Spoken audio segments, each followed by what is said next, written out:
আসসালামু আলাইকুম সবাইকে, চলে এলাম আরেকটি নতুন ভিডিও নিয়ে।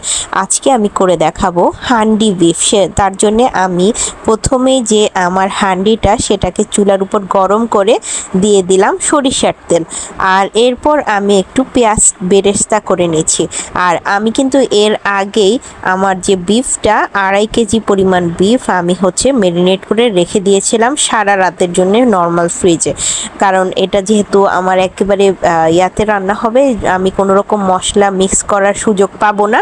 তার জন্য মশলাটা যেন মাংসের সাথে খুব ভালোভাবে ম্যারিনেট হয়ে যায়, তার জন্যে আমি সারা রাতের জন্য মাংসটাকে আমি ম্যারিনেট করে রেখে দিয়েছিলাম। মাংসের মধ্যে আমি কি দিয়েছিলাম, হলুদের গুঁড়ো, মরিচের গুঁড়ো, ধনে গুঁড়ো, জিরের গুঁড়ো, গরম মশলার গুঁড়ো এবং লাল মরিচের যে পেস্টটা, মানে শুকনা মরিচ পেস্ট, আর পেঁয়াজ পেস্ট, এই দুটো দিয়ে আর গরম মশলাটাও আমি পেস্ট করেই দিয়েছি।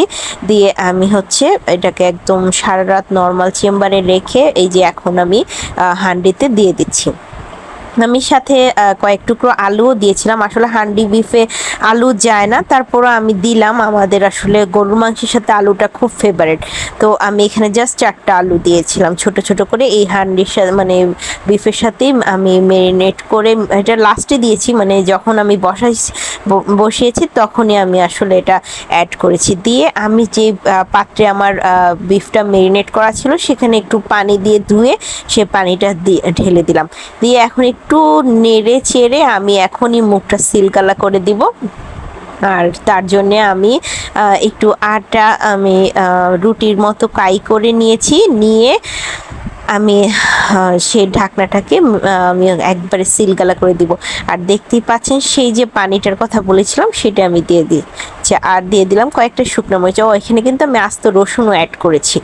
আর এই যে সিলগালা করে আমি প্রায় 2 ঘন্টার মতো আমি অপেক্ষা করেছি, যে 2 ঘন্টা আমি এটা আর খুলতে পারবো না। আর চুলার আঁচটা কিন্তু একেবারে ধিমে আঁচে রেখেছিলাম, মানে প্রথমেই আমি একটু আঁচটা বাড়িয়ে রেখেছিলাম। যখনই দেখেছি হাঁড়িটা অনেক গরম হয়ে গিয়েছে তখন আমি আঁচটা একদম কমিয়ে দিয়েছি।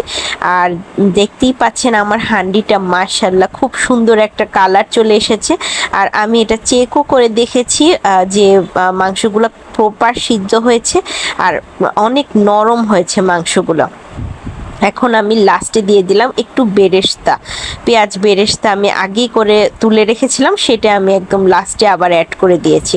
তো আপনারা সবাই এভাবে ট্রাই করবেন, যেহেতু এখন কুরবানির ঈদের পরবর্তীতে সবার ফ্রিজে প্রচুর মাংস আছে, তো মাংসের যে কোনো আইটেম আপনারা কিন্তু ট্রাই করতে পারেন। তো আমার হান্ডিটা দিয়ে আমরা সবাই খেয়েছি। ধন্যবাদ সবাইকে। আসসালামু আলাইকুম।